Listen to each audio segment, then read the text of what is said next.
in armed police everywhere, like you guys have been describing, and they were evacuating all the streets and telling local residents to stay inside, saying there was a terrorist-related incident. And in fact, since then, as well as the helicopter that's obviously been flying around, you can see plainclothes police officers are patrolling the streets, sort of making sure that people are staying inside. Although I think, as we're speaking now, I'm just looking out my window, and I think some pedestrians have just started being let through. It's been a bit of a shock for people locally as well, I think it's fair to say. And how were people? Well, how were the police kind of communicating? Were there announcements coming from the street, being shouted out, or from the helicopter?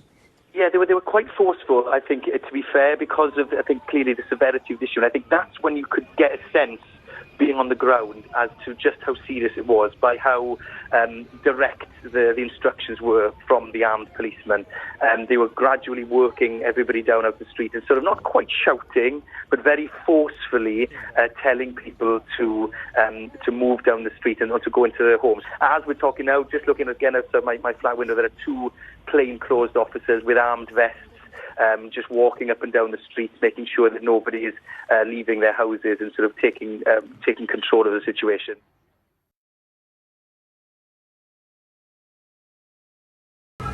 So.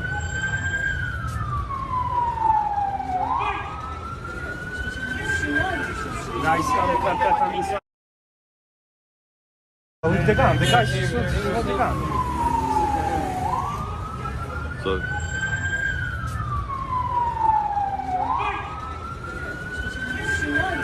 Guys, come inside. You go out because the fucking pass.